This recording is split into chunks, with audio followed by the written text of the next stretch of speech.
People can survive change, but what breaks them emotionally is feeling invisible during change.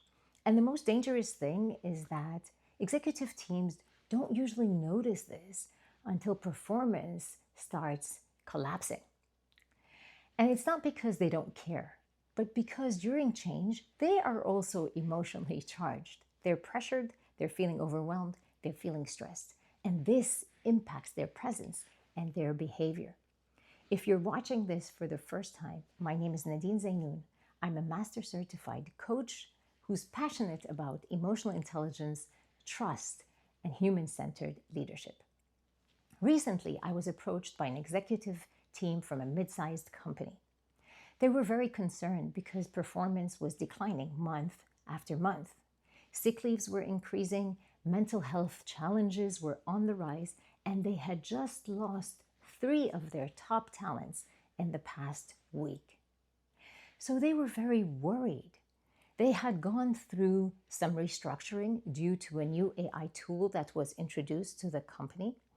However, they felt puzzled because they felt that the change went very well. So according to them, we had a great town hall. We were very open and transparent. We handled all the obstacles and concerns, and we are updating people on a continuous basis through email. So what could they do more than that? And that was frustrating for them. You see, what they were missing here is that underneath the silence that they felt, there was a lot of emotional tension that needed to be addressed. Because people, when they start losing trust, they don't come to their managers and tell them. They show this lack of trust through their behaviors. And that's what the company was going through. People stopped giving initiatives in meetings. People did not take the regular initiative they took. Their energy level was less according to their managers. And also the collaboration between departments was way less than before. So these signs tell us that there's something going on.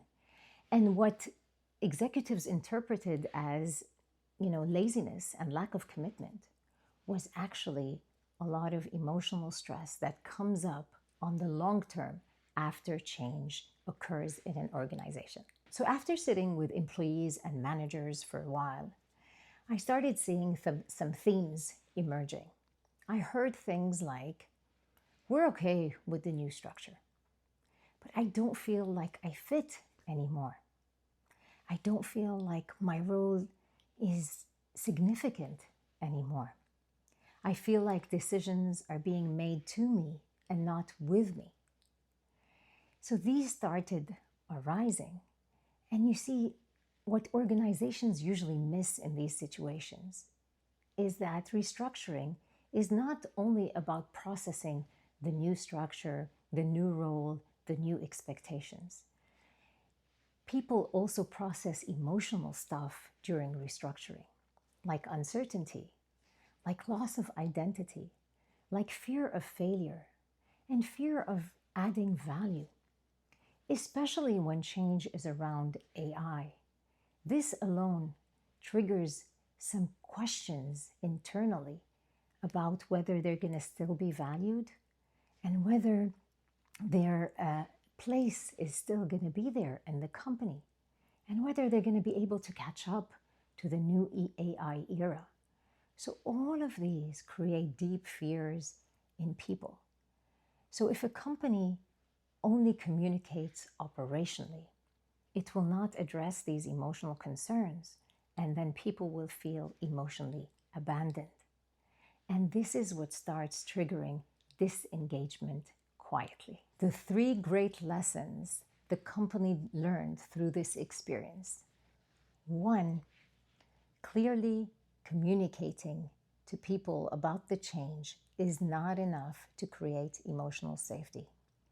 People need more than perfect plans and someone answering their concerns.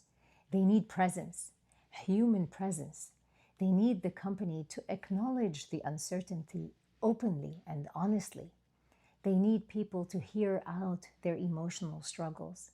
They need people to listen to them without judgment and defensiveness. And they need to feel safe in this environment. And realizing that changed the way this executive team was leading people. They started creating personal conversations and connecting with people in a human way. Second, they also learned that their emotional state is influencing the culture of the company more than they had actually recognized. What do I mean? I mean that they were going through emotional challenges too. They were fearing, they were afraid of failing. They didn't want to fail the people and the organization. They felt the pressure from the board on implementing this change and doing it well and not impacting performance and not impacting talent and keeping people and retaining people and keeping them positive. That's a lot of change. So all this emotional drag was impacting their behavior and their presence with people, and it was pushing them to become task-focused and less emotionally driven. And it's not because they're not empathetic, but all of this stress was limiting and narrowing their emotional availability and their emotional capacity. So again, noticing that made them realize how important it is for them to process their own emotions as well. And last but not least, they learned about how important managers were during times of change. Why? Because managers act like shock absorbers. You see, employees, they first go to their managers and they complain and they talk about their emotions. If managers are already emotionally charged and they are feeling uncertain and they are confused and they are feeling stress and anxiety, they're not going to listen to the people. They're not ready to listen to the people. So they're going to be defensive and they're going to channel their anxiety onto the people. And that's how the anxiety spreads in the organization.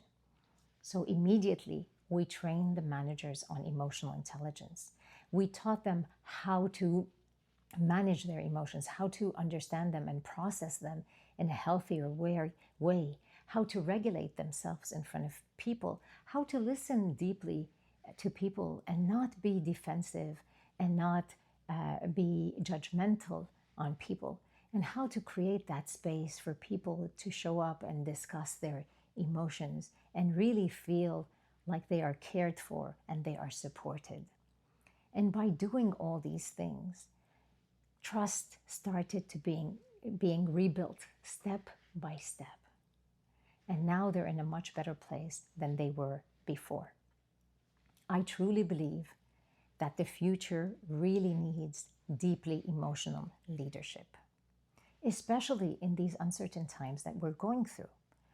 And those companies that are able to understand their people and give them an emotionally safe space, they are going to win. It's not the tech-savvy companies that are going to win through AI times. It's these companies that really know the benefit of emotional intelligence and how to treat their people. Those are going to win. So as you lead the upcoming change in your organization, I want you to ask yourself really honestly, are your people simply informed about the change? Or do they feel genuinely seen, heard, and emotionally safe within it?